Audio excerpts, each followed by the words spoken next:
尊敬的面粉们好，今天你们赚钱了吗？反正我和我的会员们是赚钱了。首先要恭喜一下面具人的面粉会员朋友们，这几天呀赚了几倍的钱。我要给你们带来传奇项目了。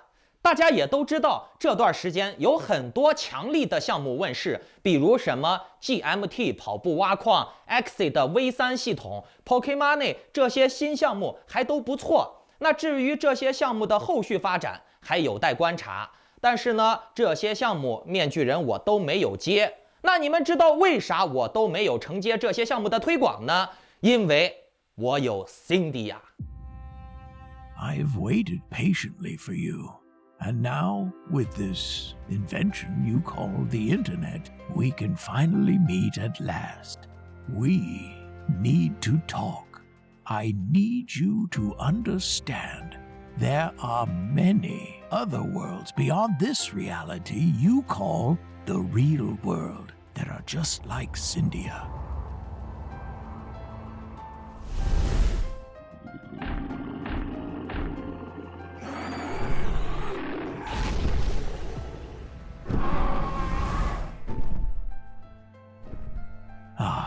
Cyndia. She is very beautiful, isn't she? However, we are in grave danger. There has been a civil war within Cyndia, waging for over 1,000 years. Crusader, Cyndia ruler's army fort. Those rebels are threatening the lives of our people. Revolutionary Army, Cyndia's freedom fighters. We want justice and freedom. The Revolutionary Army and the Holy Religious Army are waging an endless war. Because of this, the negative energy brought by the war is about to break through the encrypted seal and awaken demons from another dimension. These evil beings are not from Cyndia, neither do they originate from your world. They were actually sealed by our ancestors thousands of years ago. Sorry, this war must be ended, or both of our worlds will suffer more once the seal breaks. Warriors, my life is going to end. It is now up to you. Please, defend our world.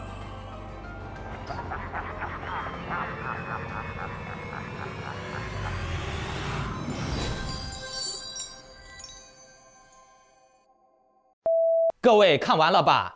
首先呢，面具人我想说，从宣传片的故事性画风来说啊，还是很不错的。这个 Cindy 呀设计的很用心啊，什么画面呀、故事性呀，这些都不是面具人我最在乎的。我选择它的主要原因是因为它给区块链游戏社交打开了一个新思路。那究竟是什么思路呢？等会儿告诉你。节目开始之前呢，请打开屏幕下方的点赞、订阅、小铃铛，否则呢，错过了面具人的财经讯息、政治风险预警上海人你们懂的，听我的话的上海人现在都很舒服了吧？赶紧跑路，赶紧拿钱，赶紧走人。没听我话的人呢，别忘了打开点赞、订阅、小铃铛，下一次听话就行了。那顺便把今天的这个节目转发分享到3个平台以上，截图发送到我的邮箱，并附上你的狐狸钱包地址，就可以参与抽取这个月的 NFT 大奖了。中奖人数依然是10名。我再加注一个特殊活动吧，那就是5000美金。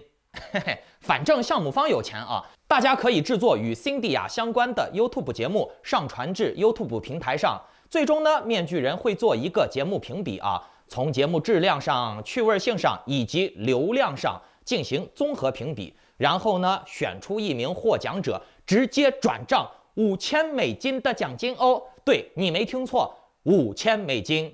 各位想要的话，就开始行动吧。好，咱们来讲正题。至于 Cyndia 有多强傲，面具人为什么会选择它？来，你们听好了。至于面具人为什么要选择 Cyndia，首先呢，我们要从大环境说起。目前呢，炼油整体处于完犊子的状态。Axie 呢离开了我的推广，也基本上就开始走下坡路了。日活人数直接跌到了10万人左右，可能现在都不足10万人了啊。10万人还没面粉多啊，面粉都已经有13万、14万了。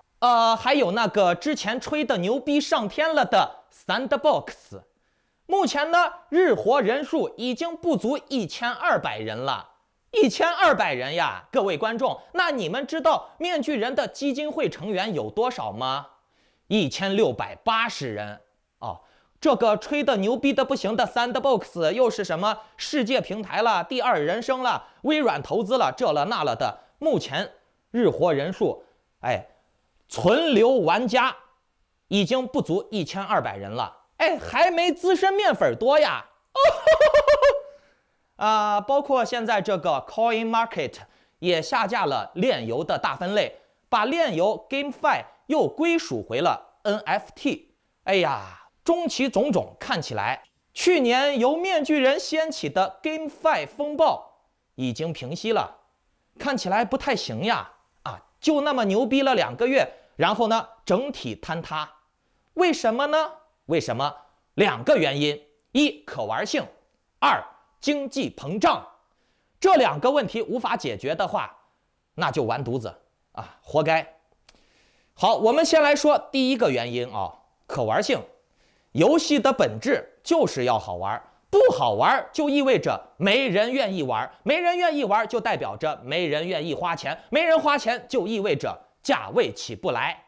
Axie 在可玩性上面做的算是炼油里面很好的了，它有一定的收藏性、PK 性以及玩法深度啊，不同的 Axie、不同的种族、不同的技能，有点类似于 Pokemon 啊。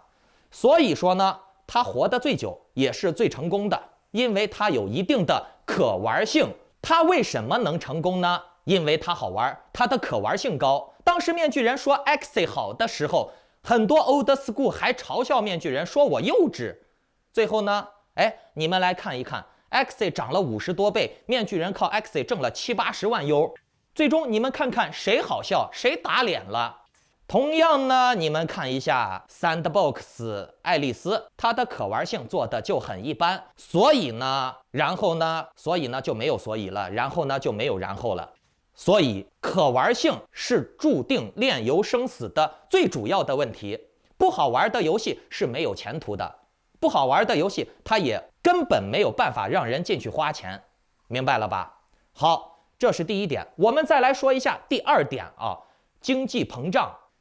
我们都知道 Axie 通过打游戏打赢了能挖币， GMT 走路跑步也能挖币只要是个炼油都能挖币飞船也能挖币，年化收益可以达到2000%、3000%。可问题是，你通过玩这个游戏挖到的这些币能干什么？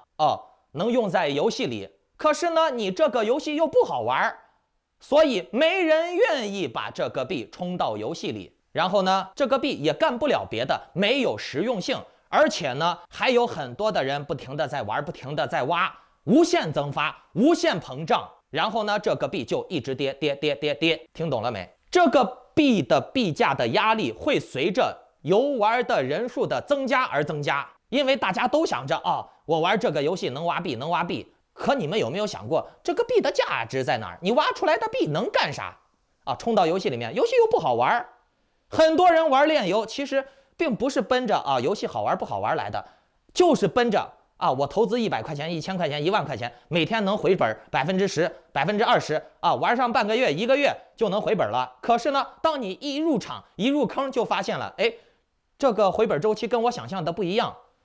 从我一开始想的7天回本，咵一下子的币价跌了，变成了15天回本。然后呢，币价又跌了，变成了1个月回本、2个月回本、3个月回本。可是呢，你前期投资的金额却是非常巨大的。你有没有想过，作为官方来说这种无限的膨胀，它也没有办法控制，因为它就是靠着这种高收益、高回报来吸引你们先把钱投进来。那至于后续的问题，跟我就没关系了。反正我把钱赚到了，游戏也给到你们了。至于好玩不好玩，赚钱不赚钱啊，谁也没有办法给你承诺赚钱嘛。啊，你亏了你活该，谁让你投资呢？对不对？而且这个问题没有办法解决，因为这些项目方在游戏设计之初，他只是考虑到了如何通过暴力先吸引人进场，至于之后的事儿，那就不好说了。哎，跟我没关系。这就是炼油没落的2大致命原因，更别说还有什么瘪三项目方、匿名项目方这了那了的啊，就想发个 NFT 割一波韭菜然后走人。这种团队很多的，我相信你们也都踩过很多相关的雷了，对吧？可是 Cyndia 不一样，Cyndia 能解决这些问题。我这么说，你信不信？哈，你信不信无所谓。哼，你听完我说的了，你就能信了。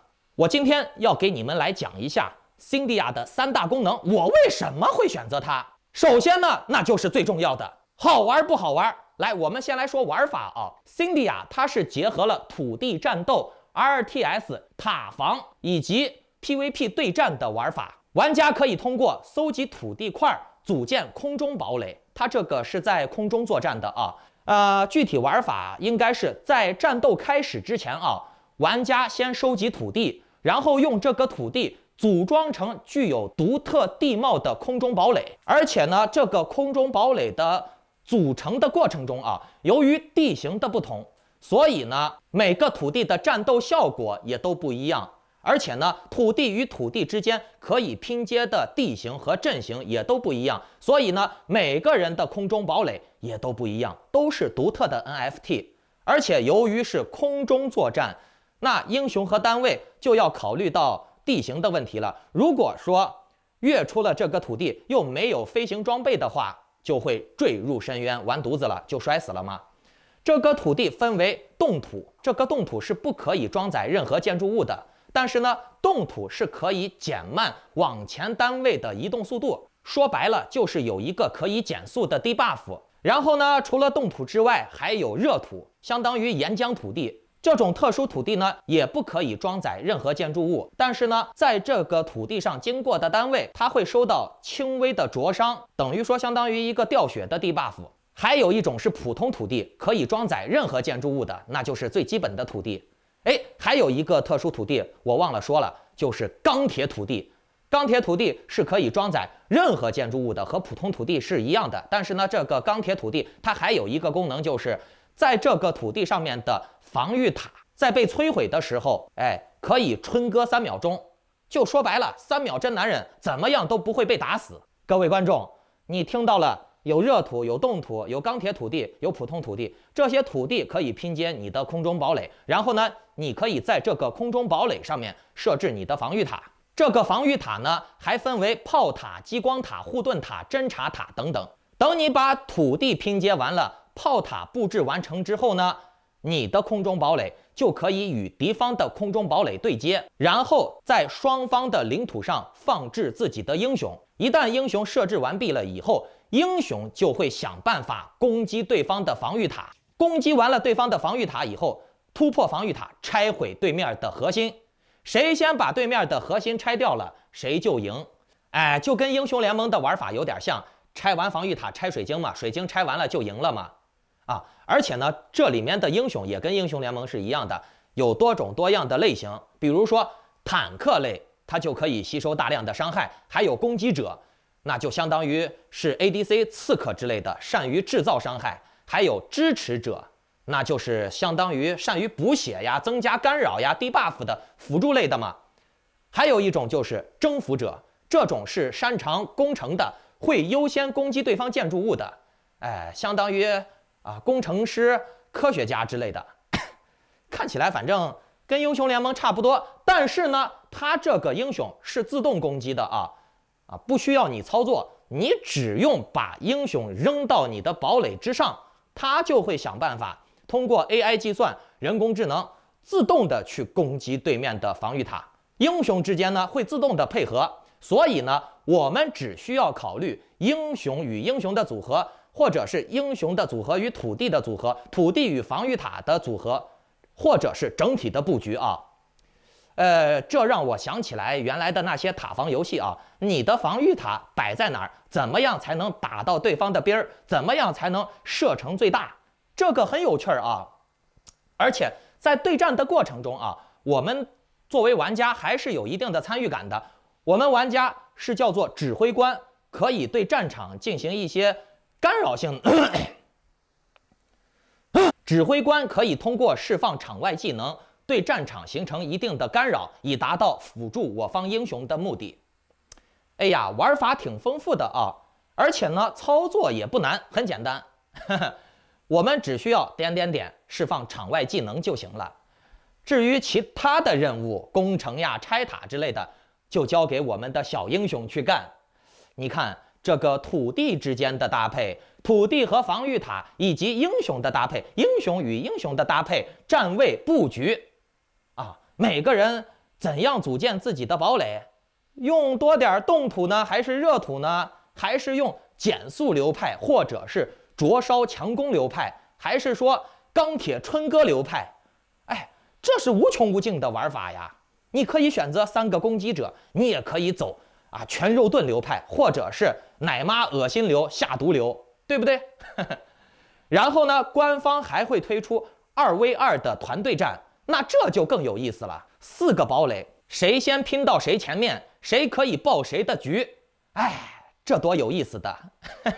除此之外呢，官方还会把游戏的90%的收入用于全球电竞赛事，吸引主播，并且呀，他会投资找网飞呀、CW 这些知名的电视剧公司为他制作剧集，以此来维持热度。90%的收入啊，虽然说官方说这个数字我不太信啊，因为这些数据报表都是可以做的嘛。但是项目方他既然有这个计划，那就证明他的格局不错，他会往这方面去发展。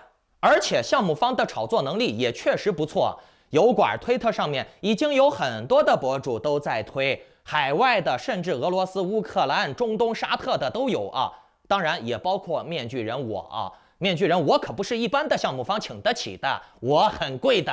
然后呢，你们可以看到项目方现在天天在撒币做慈善啊，什么转发呀就给奖金呀，甚至你只要提到 Cindy 呀，他就给你奖几百优。你说这项目方的格局怎么样？而且他还举办相关的艺术活动，很多人都在参加，全世界各个国家的人都在参加。可以说，全球已经有很多的新人对这个东西有了巨大的期待。可以呀，官方的格局没问题，还要投资做什么电视剧、动画片儿？这个格局可是比 Axie 这种赚到钱就躺平的项目组要好多了。哎，Axie 做的是个什么锤子鸡巴玩意儿呀？赚了几十个亿啊，连个电视剧都舍不得拍，就请了几个不知道从哪儿来的大学生啊，天天拍个抖音在那扭扭屁股，这就叫内涵啊。实际上 Axie 赚的钱都够他拍几百部电视剧了啊，但是他不想呀，他只想躺平了赚钱。能轻松赚钱，我为什么要赚的那么累呢？对不对？好，这是游戏的玩法以及项目方的一些发展思路和格局啊。当然了，我们要知道，一个好的项目光靠炒作、光靠玩法，也不一定是能行的。毕竟作为炼油啊，真金还得火来炼，它必须要有一定的经济价值啊。炼油嘛，能让玩家赚钱，这才是一个大的亮点，能吸引人的亮点。来，这就是面具人我要说到的今天最核心、最有价值、最刺激的内容啊！最刺激的内容。你们一定要仔细听好了啊！准备好了没？这可是改变这个行业格局的一个大革新内容。这个项目真正吸引我的是它打造的游戏工会系统，还有地图编辑器，这是改变行业的玩法。好，我们先来说一下工会系统啊。Cyndia 的游戏工会系统是结合了视频直播以及媒体广告、社交娱乐、全球交友为一体的，所有的玩家都可以通过 Cyndia 的工会在上面上传自己的游戏节目啊，不仅限于 Cyndia 啊，还包括之后的 Viking Trust 公司推出的其他的游戏主播可以通过这个工会接受 Cyndia 平台币的打赏、NFT 的打赏。不仅如此，最重要的是，主播可以吸引流量呀，对不对？而且，游戏的重要道具必须通过工会任务获取。你想要在游戏里面提高你的强度，提高你的胜率，你是不是需要道具，需要装备？而这些道具装备，你必须要通过做工会任务才能获得。又或者是你想要获得代币，也得通过做这个工会任务才能获得。而这个任务呢，是由会长或者是项目方来决定。这个任务可以是观看广告、转发广告、点赞广告等等等等。嘿，各位观众，我说到这儿了，你们可以试想一下，一个游戏有几万人玩，如果你是老板，又或者是你想获得平台币拿来卖钱，那你也得通过做工会任务才能获得啊。当然了，工会任务获得的游戏道具、游戏装备也是可以用来卖钱的。而这个任务呢，才是它最有价值的地方。这个任务可以由会长或者是项目方来定，任务可以是观看广告、转发广告、点赞广告、推荐朋友等等等等。各位，你们试想一下，一个游戏要有几万人玩、十几万人玩，甚至是几十万人玩。如果你是老板啊，你想推广你的项目，那你就可以给工会的会长下任务。然后呢，这个工会的看板上可以显示你的项目广告、你的广告词儿，甚至是你可以让所有工会的成员，让他们为了获取游戏道具或者是平台的币，而制定任务，让他们去转发、观看你的广告，让他们去邀请朋友，转发推广你的广告。你们想一下啊，那这就可怕了。玩游戏的人无非分为两类嘛，有钱人和穷人。有钱人想要游戏道具，穷人想要钱。这两种人呢，都能满足你的需求，你也都能满足这两种人的需求。有钱人也可以转发分享你的广告，看你的广告，能看到你的广告。而穷人呢，他为了获取代币，则会更加卖力地推广你的广告、你的项目。各位，你们想一下啊，有1万个会员去做这个任务，就相当于有1万个人再去推广你的广告啊！你不管他是为了拿游戏道具，还是为了拿代币，有10万人玩，就是有10万人推荐，10万个人转发给10万个人，10万个人再转发给10万个人啊！转发的过程中呢，也是推广这个项目的本身呀，那这就是螺旋升天了。各位观众，这个工会的价值有多巨大？你们可以脑补一下它的广告价值、它的经济价值，以及它对代币的转换率。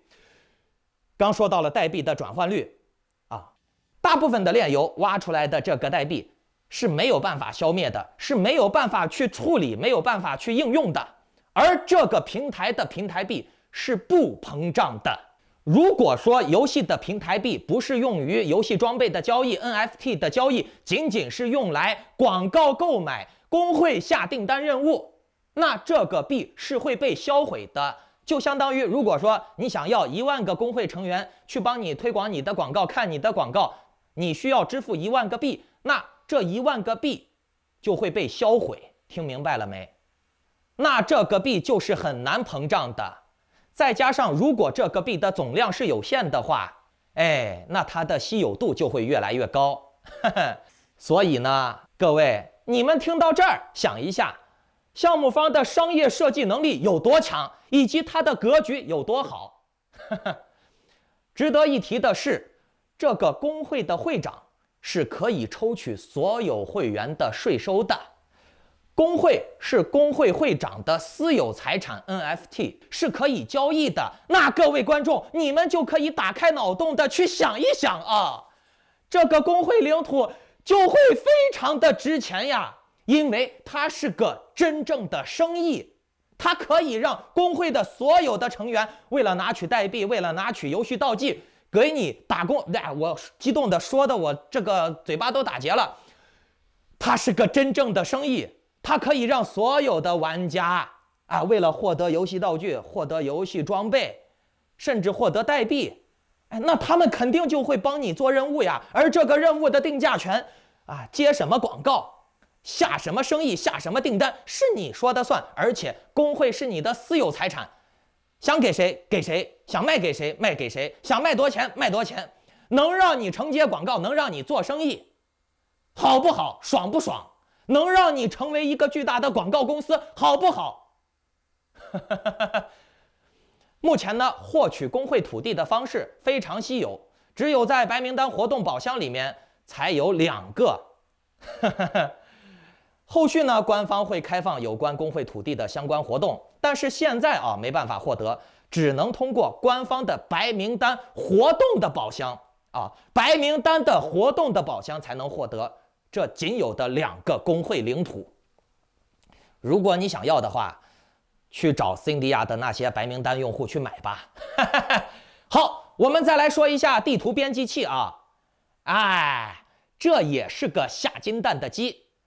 由于时间有限，我下期节目再给你讲。同时呢，我会在下期节目讲讲行业内幕以及中心化的问题，还有游戏该怎么样维持生命力、维持热度。当然了，这些也都跟 Cyndia 的地图编辑器有关哦。如果你们想要知道更多的 Cyndia 相关的讯息，可以进我的会员群里面去了解。Cyndia 的销售真的是太火爆了，仅只用1天时间啊，昨天才刚开始预售。哎呀，前面几层的宝箱都卖完了，就剩最后的3、4层了，1天时间就卖的差不多了。从第1轮到现在啊，已经涨了好几倍了。最终能涨6倍，而且呢，我听项目方说啊，他们游戏正式发售了以后，游戏内的宝箱定价会更高，相当于官方会托底儿，而且这个宝箱里面是没有什么啊，他那个琥珀锤和他那个神器之类的限定物品啊，等等这些东西，我下集再给你们讲。总之呢，机会不多。还有一个非常重要的事情啊，那就是体验项目方格局的地方，那就是。你如果觉得你买了这个宝箱或者是 NFT， 你觉得持有 NFT 心慌，项目方承诺，你买了 NFT， 如果觉得不想要了，你可以在6月份的代币活动中直接把你的宝箱兑换成平台币，就是我刚才说的那种币。那具体细则要看项目方公布了，我现在只能给你们透露一点点。反正呢，最近我会一直跟进这个项目的，想跟上的，或者是想要学习币的操作点位思路的，那就请下载 Line 或者 Telegram 搜索添加 ID Maskman118 办理会员入群手续。祝你好运！会员已经跟上我今年的新风潮了。再见。